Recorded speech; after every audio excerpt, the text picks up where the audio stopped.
So to review the Maimer, which we began yesterday. So he's saying that the fact that the halacha is that the Chanukah is on the left and the mezuzah is on the right means that they're connected.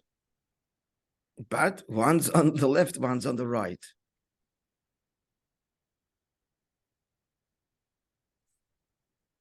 Yeah, we kind of addressed that. What's the raya? I mean, just mezuzah is on the right. Now you have to light on Chanukah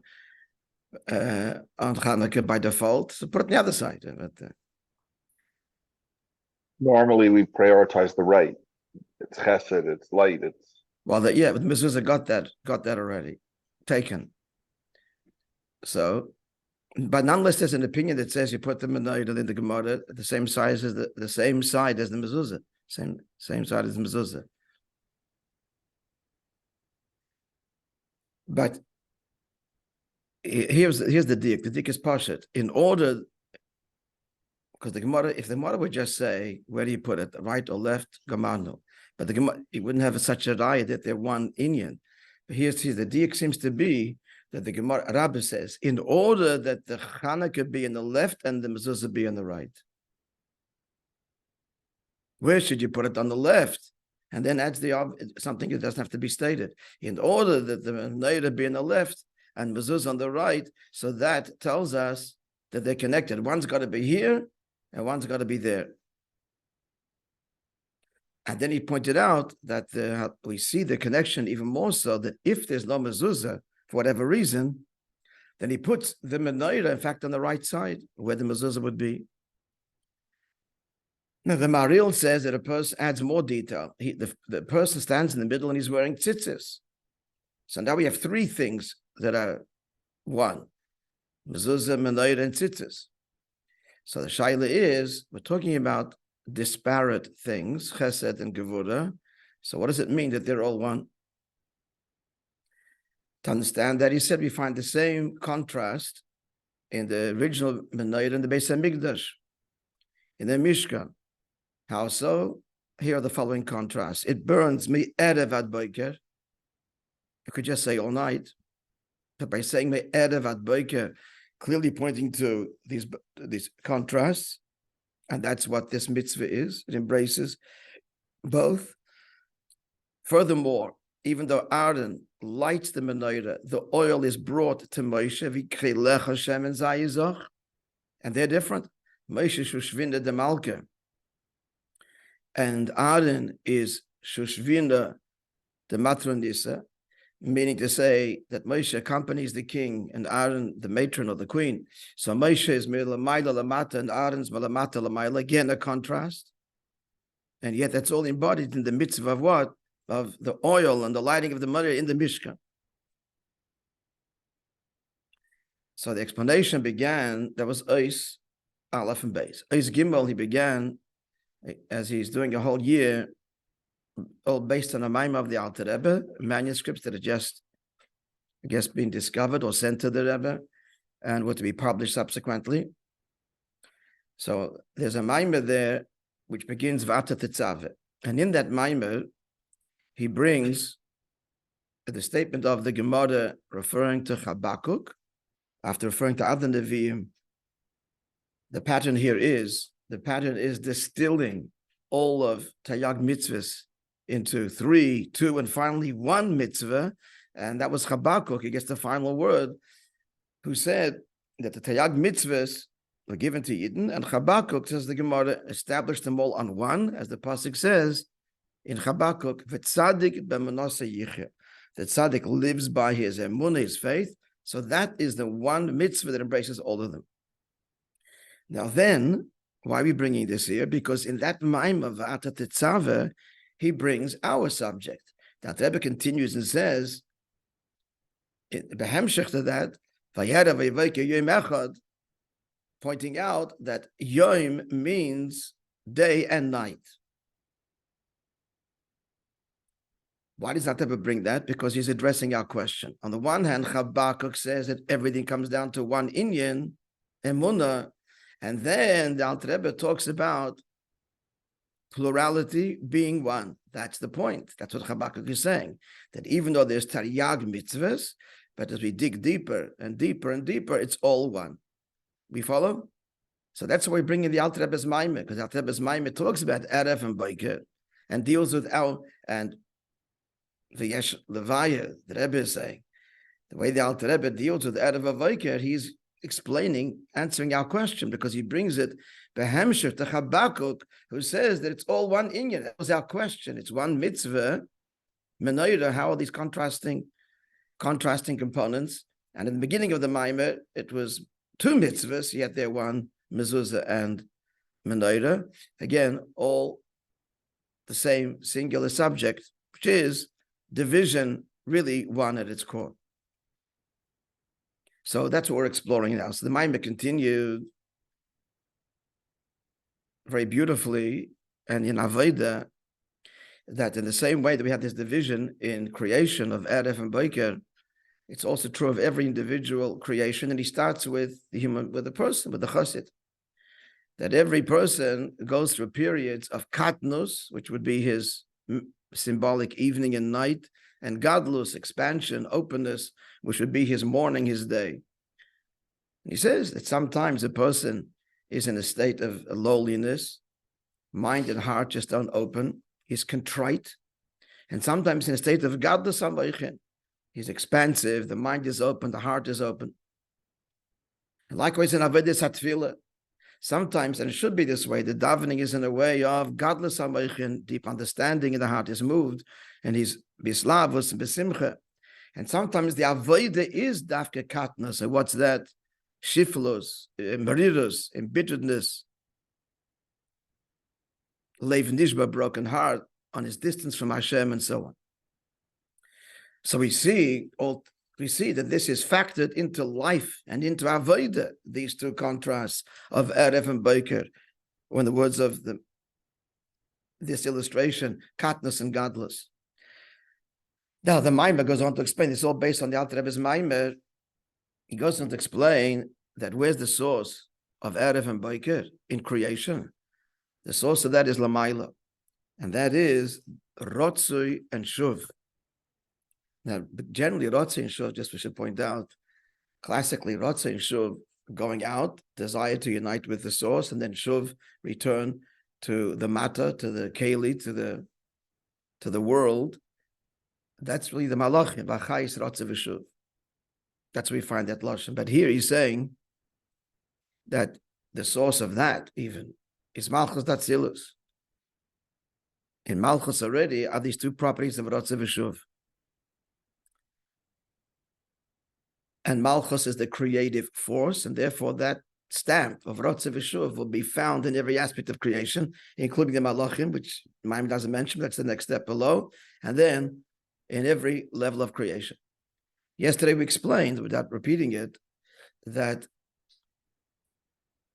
because the words of the Maimon can be deceptive if we just learn them superficially, or I can say childishly, but I don't mean as because he says, like giving, when Malchus is in a state of Rotzoi, then Malchus is in a state of godless. When Malchus is in a state of Shuv, state of Katna, so when Malchus has mood swings, what does this mean? So explained yesterday that this is the whole Kavanah. Malchus embodies, expresses the Kavanah of creation. It's God's desire to be Melech. Vayashem lemelech al kol haaretz. Moreover, as we all know, Malchus is synonymous with Neshamas Yisrael. Malchus is, in fact, the repository. Knesset Yisrael is Malchus, Datzilus. That's where all Neshamas emerge. Now, integral to the purpose of Dirib Tachtoinim, there has to be a Rotzei v'Shuv. On the one hand, the Avodah Shuv, we have to engage the world. But if we engage the world such that we're comfortable there, and that's our place, we've blown it. We're part of the problem.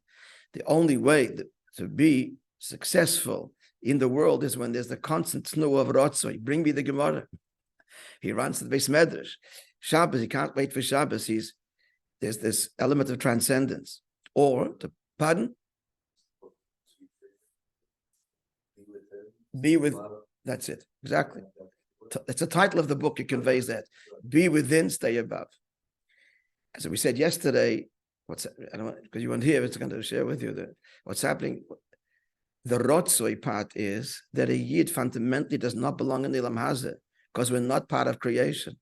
And the Shalom is chelik lekam yamal mamish. We need to appreciate this for a second. It's a gewaldige chiddush of chassidus that the Shalom is not part of creation. I mean, it's stated by the early Mukabolim as a sefer called Shefatal, which actually uses that lashon. We find it in other places as well. But the Alter Rebbe in Tanya that brought it to the world and explained it. It's a huge chiddush. Al pi nigla, it's not this way. Al pi nigla, there's no plain hardcore nigla. There's no difference between a Jew and a non-Jew, other than a Jew accepted mitzvahs, and that's open to anybody, anytime.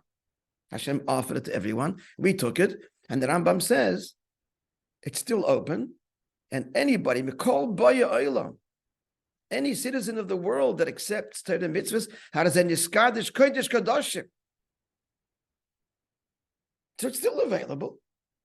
Al pi nigla, which is why Al pi nigla mamish, one could conclude, and there's basis for this, a Jew that's keep Torah mitzvahs is treated like the Havdal and non-Jew. Touches your wine, you can't use it, can't count on a minyan. It's Machal Shabbos B'Fahesya. And that's how it used to be and had to be. I'm just going to throw in this in the side here. It says, this is after my day, but in Australia, my father's father, Rabbi Yisrael, knew, was a Gerestag. He came to study before the war, and he was a Kanoi. Both my Zedis were Kanoim in different ways, the Lubavitch one and the Gera one. He was a very clever man, my father's father. How he was able to bring up children then, 3 boys, all Shem Shabbos Fro, no yeshiva, no nothing, no Jewish infrastructure to speak of. In those days, before the war. Actually, it's a very, very instructful how he did it. You know, when to hold them, when to let them go, what to allow, what not to allow. Give them their latitude. They went to public school, there's nothing else. But anyway, he was a big kanoi, and he wouldn't allow in the shtibel there that he founded, the Carlton shtibel, a Jew who was not Shem Shabbos to be Davin Fanomet, to be Shliach Tzibur. And once somebody came, he had Yortzeit, Davin for the Omid, and my grandfather just pulled him away. There was a whole Vayitz'al, you can't imagine. But the end was, in those days, that was critical. The borders had to be very clear. The Rotzoi, we're not part of this scene here, and we're not compromising. Afterwards, and that's clearly established, that there's room for greater engagement. Also, to be appreciated that nowadays, a person is not observant. This is not a decision. He was from, he's not from, he's completely, everybody's Tinnik Shanishba, but this fellow was from, this is before the war. He came from home, whatever, to make a living. So he abandoned it. Shabbos, he had to go to work.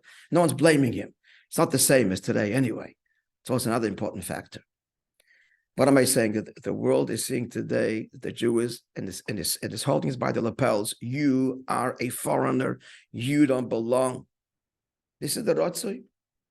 That's embedded in the neshama because it's a chelik l'kam yamal mamish. Therefore, it's drawn. We're drawn to our source. And that's embodied in Malchus. That's what neshamas are. That's what the kavan of the Bri is articulated. My desire to be your king, to be your father, to be your husband here on this world, all of those components. Just point out that Melech is Mayach, Lev, Kovid. Melech, it's not just the king-distant relationship. Within king, there's this emotional, and Kovid is the liver, blood. Al-Kaponim, so Malchus, which embodies, expresses the Eibshter's Kavana, there's the Rotzei V'Shuv. Because in order for this Dir Tachtani to happen, be within, stay above. At any rate, so that's the Shoydish. That's why a person down here goes through these vicissitudes. It manifests in every aspect of creation. There are these tensions of Rotzei V'Shuv, because it all starts with the creative force, Malchus Datzilis. He went on to say, that's the meaning of Atakan Ba'id Laila, but didn't teref levesa. So this is Laila is Helen Vehester, Samalchas descends, Titan teref is food, but it really means prey. This is the Nitutze Kedusha that is snatched, as it were, from Elam Hazeh. It's snatched. Why is it kind of snatched? Because externally, you look at the Jew, he's part of the scene, like everybody else. He's working, and then all of a sudden, bim bam. What's it all for? It's his Shabbos, it's Yontiv, it's Tzedakah. All of a sudden, it's a different agenda, which is not obvious at the outset. It's snatched. It's sudden. It's dramatic. Now, that's we're up to V'kivan. The last line on the page. Yeah? Where you see it's Gimel at the top. Since the result of anything is similar to that which affects it, and since we just said that the cause, the creation is Malchus, and Malchus is Ratze V'shuv, L'chein Yimotze Gam B'nivroyim, since Malchus has these two properties, therefore we'll find also creation top of the next page. Therefore, there's going to be it's day one of creation. Day one of creation is already the first thing. And the first thing is Oir. First thing is Oir. But then Erev, evening, division. Laila v'yoim, she'inyan akatnas v'gadlos, smallness and greatness. V'zeh klolos ha'inyan, the Erev Avoika, and therefore we find these two contrasts of evening and morning. Kvisha b'chol, apchin is the oilam shon and nefesh. Right, the whole world is made up. Everything has 3 points, three points, 3 components that make it. There is space, time, and the life force of the level. Anybody remembers the shirish of this in the pasuk of this Inyan? Har Sinai Oshan Kulei, right? And Har Sinai smoke. What's in the Elikus descended and permeated the components of creation. And therefore the mountain Oshan smoked, it was touched and permeated at the level of Eilam Shona Nefesh, and not it, Eilam Hazeh, the whole world. So he teaches it out fast. In the Eilam of Mahusan Ivroim, so Eilam is the creation. The Mahus, in the essence, in relative terms. What is it? That's Eilam, the space it occupies. Everything occupies a different amount of space. Space means also weight, all of the components that make up existence. It occupies. Shonu in Azman, then there's the time component. The nefesh achayis, shemachayis kulamayim liyesh. And nefesh is the life force that enlivens all of it, all of them, all creations, from nothing to something. Ubakulam, and in all of these 3 in Yonim of Eilam Shon and Nefesh, yes, the Erev Avaika, there is evening and morning. So B'nefesh, we just said, so in the life force, we just explained that. We see that life happens, where do we see that? Pashat in the heart, it's expansion and contraction. The blood goes out and then it comes back to be purified. The heartbeat, the lungs expand and contract. So we see the in Avratza Vishuv Pashat in Chayis Gashmi. B'shonda, in time where we see that, where in time is the Erev and Boker. So in the Yud Beis Shoyis Laila, the 12 hours of night, Yud Beis Shoyis Yom, and the 12 hours of day. Hours mean Yeshoyis Manias. And they have different sirufim, Adnai and Elikim. In brackets, we see this Erev Abakip Kipshut, they manifested in physical light and physical darkness. And in the world, things small and they grow and they get bigger or they get smaller. Everything's in a state of flux. Nothing is exactly the same one moment after the other. Either it's getting bigger or it's getting smaller. It's one of the two. And what's the shirish of all of this? not just Malchus Datzilus, but even higher. Kol zeh. In Torah itself that precedes creation. Yesh b'chinas erev u'voiket. What's that? She'inyan beis asugim the mitzvahs aseh. There are two categories. Number one, mitzvahs aseh. She'inyan hamshacha ve'giloi. That's revelation. That's boiket. Well, mitzvahs lois aseh and mitzvahs, the prohibition she'inyan meniyas hashefa that withhold revelation erev. So already in boiket there is this duality. It's a binary system. The binary system is the template upon which everything exists, right? A computer, at the end of the day, as complex as it is, at every point, it's really yes or no. That's what it is. The yeses and nos become extremely branched and complex, but at every juncture, that's the decision. Off, on, yes or no. Why? Because it's all rooted in Torah, which is Amshacha and Meniyas HaShefa. We've mentioned this, maybe we should learn it. To my mind, anyway, some of the landmark sikhs of the Rebbe that everybody needs to know. There's several. In Yon Shter Sachsidis is one of them.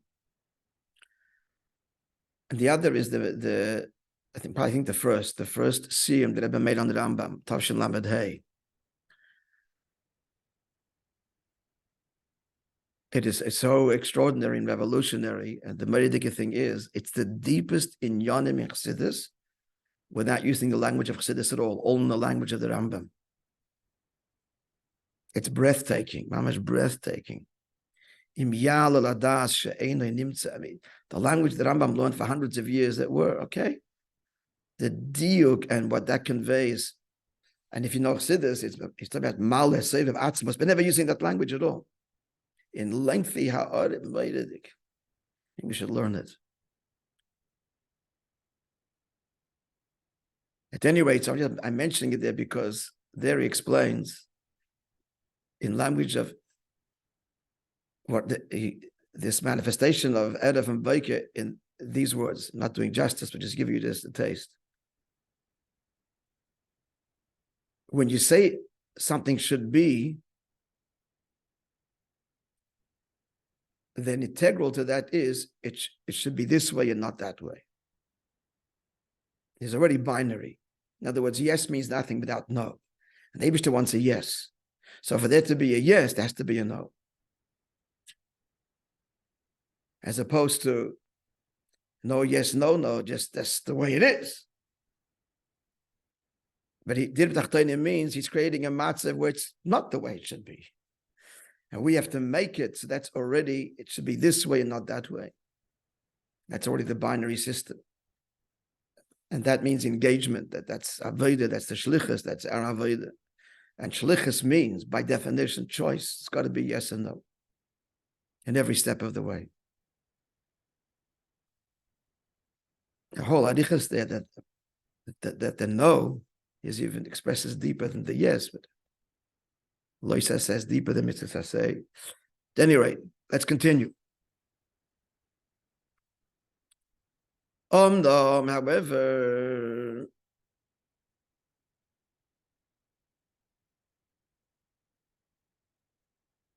I think I need to see the Alter Rebbe's mind. I think this is the Rebbe now. I don't know which is what. Where the Alter Rebbe stops, unless he says for us. Sometimes they say Ad Kan Teichen HaMaimer. That was clear that but not here. He's giving his biyurim. Okay. Omnam klolos saying the Ratzav Ishuv Erev Avaika K'may Sholamata. But the way Ratzav Ishuv evening and morning is down here. Ein Edoima. Going to point out a fundamental difference where it's not similar, even though it devolves from the source Lamaila, Malchus, that seal is Ratzav Ishuv and hide in that Torah, mitzvahs the same mitzvahs Leisa said, notwithstanding, that's where it comes from. He said before that the Poel or the Nifa will have in it the properties of the Poel. True, But there's a difference. What's the difference? Wherein lies the distinction? What's the difference? Shalamata, down here, you cannot have the two tenuas simultaneously. Of rotzoi, of disengagement and engagement. Without avodah, without Torah mitzvahs, but just the way nature is. The b'shosha b'tenuah sharotzoi, when he's in a state of rotzoi, whatever the thing is, and the yochalis b'tenuah shal it cannot simultaneously be in the opposite, going the opposite direction. Mashenkin l'maylo, whereas above, just heads up, what he's saying now will be explained in the course of the Maimon. Let's just get what he's saying. The ascent of the rotzi, the lifting, literally, is not separate. The descent of the shuv of the return. This is a reference to the malachim. Miyad toshuv, they return immediately. Now that's deceptive because it sounds like, well, it's not the same time, it's immediate, but it means simultaneous. The only mashali, he brings a mashal, Mashal shall have us, look at a flame, it's simultaneously drawn down and going up. The one flame is down and up simultaneously. Okay, you look at your menorah tonight. So we understood also, so in the source of things, the source, Lamaila of Ishtalshalas, which is Torah, Shebeza in Yonim, the Erev Abayker, the two in Yonim of evening and morning, Mitzvah Leisas, Mitzvah say, in Yonim Echad is one thing. I kind of gave some insight based on that sikha, but we'll see what the Maimon says. All right, let's go further. We'll understand by first prefacing that which is known with respect to the relationship between cause and effect. And that is the way we affect something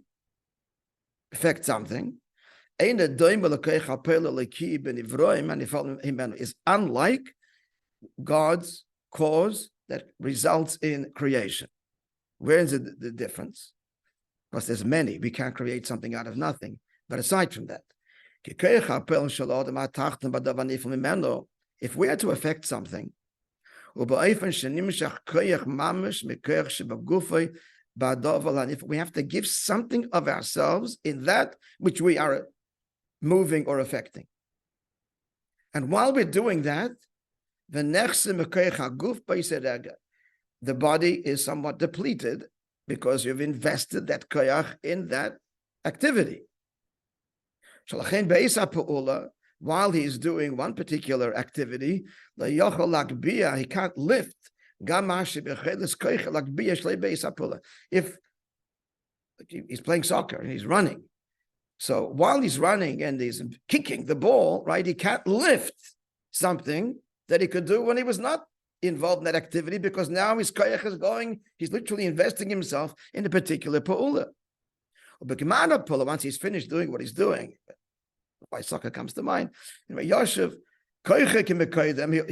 his strength will be restored and power. Now he can invest it in something else. He can lift or any other activity. All to say, when you're doing something, you're invested in it, and it takes your koyach.